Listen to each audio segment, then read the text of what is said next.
Senhor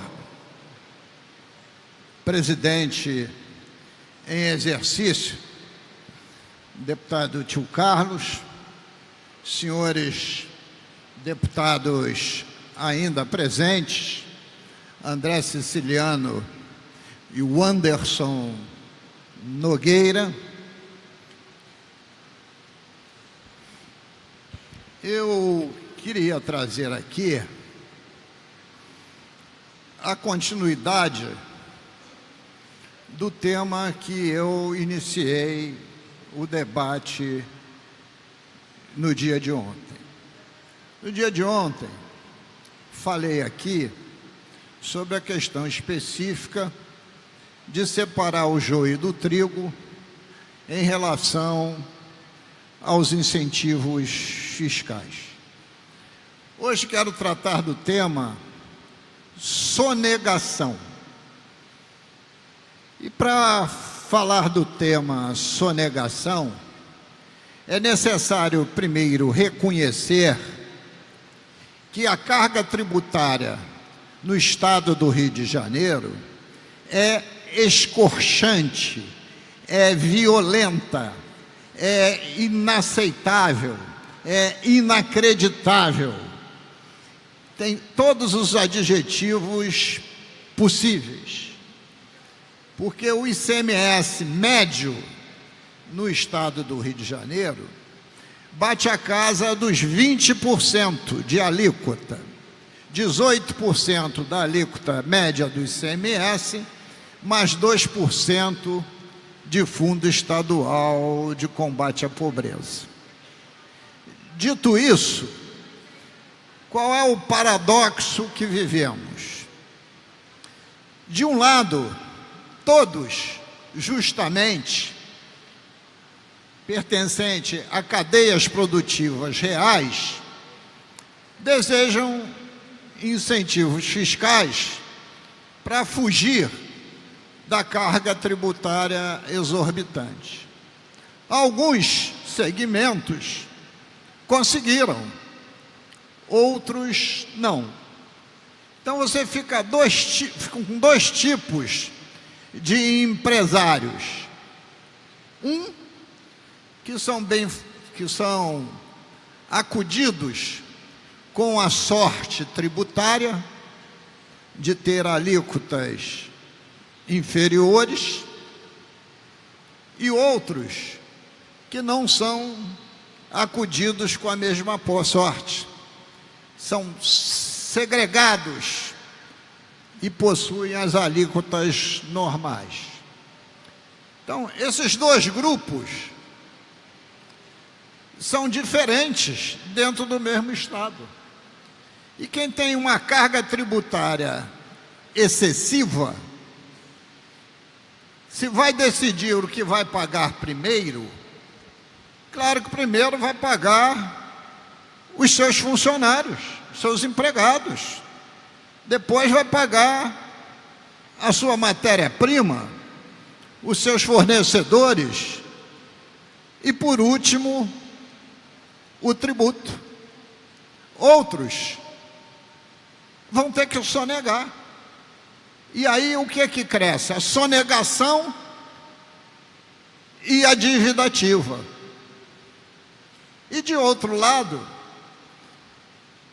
dentre aquele grupo imenso que deixa de recolher 9 bilhões e 300 milhões de reais por ano, tem as isenções fiscais justas e as isenções fiscais injustas, isto é, dado àqueles que não geram emprego nem renda. Ora, o conjunto dessas distorções nos leva a um percentual de sonegação do total de ICMS arrecadado por ano na ordem de 30 pontos percentuais, que corresponde a aproximadamente 10%, 10 bilhões de reais. 10 bilhões de reais.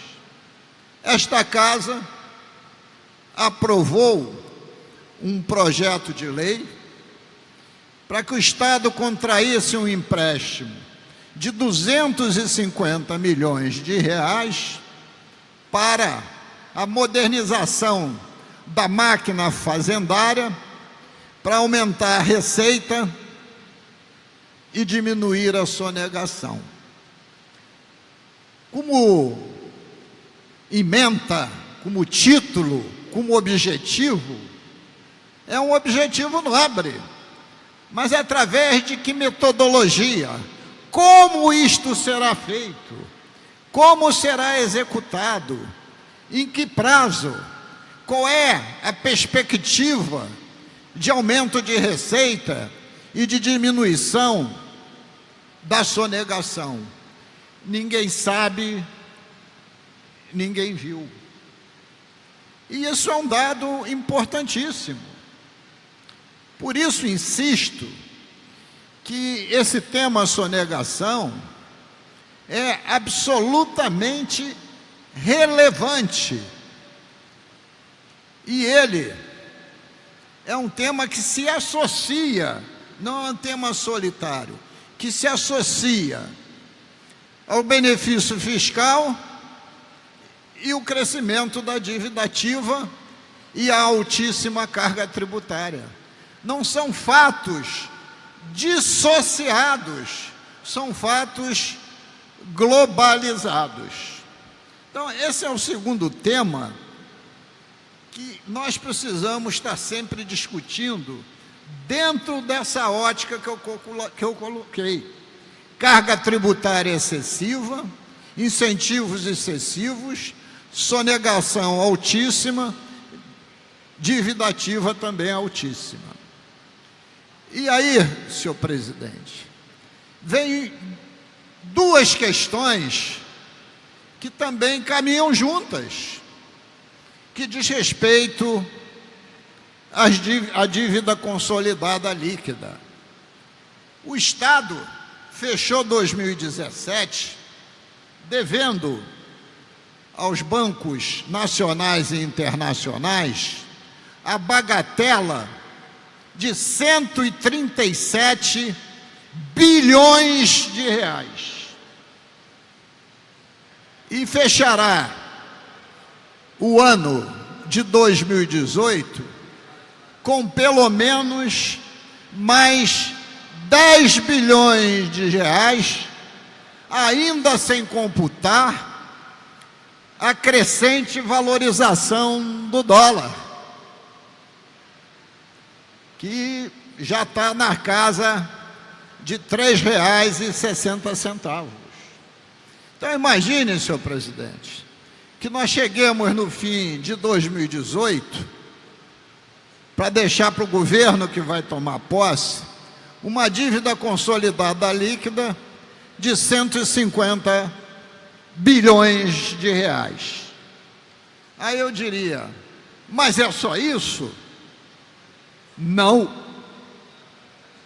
Nós temos uma questão umbilicalmente ligada a essa, que são os restos a pagar acumulados. O que quer dizer esse termo pomposo, resto a pagar acumulado? São as contas dos fornecedores que prestaram seus serviços ao Estado, ano a ano, e não receberam. O número de 2017 bate a casa de 20 bilhões de reais. Eu estou dizendo que o Estado está devendo ao mercado 20 bilhões de reais.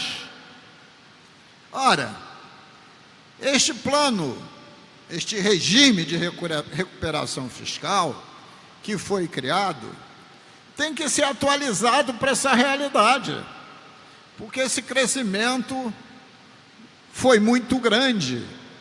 E tanto ele está fora de realidade, senhor presidente, que Vossa Excelência sabe que está nessa casa um projeto de lei de empréstimo para tomar 3 bilhões e 50 a mercado para fazer leilão reverso, O que é leilão reverso? Os fornecedores darem redução em relação à sua dívida de 30% a 40%, e com a redução o Estado pagar. Mas se o Estado está dispondo, vai querer dispor de 3 bilhões, mesmo que essa redução seja de uns 40%, olha que redução, só ter lá uma promissória e ter que dar um desconto de 40% para receber, com inflação do tamanho que está, pequena. Então, 40% de 3 bilhões dá 4.200.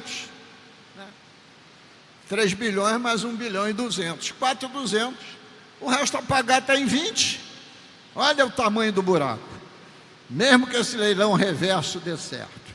Então, essas questões são importantíssimas e precisa ser discutida profundamente na casa ao longo desses próximos meses, para que os senhores candidatos ao governo do Estado, que eu espero que seja uma dúzia, conheçam de fato a realidade do Estado, realidade econômica e financeira, que abala fortemente a segurança, a saúde, a educação e a assistência social.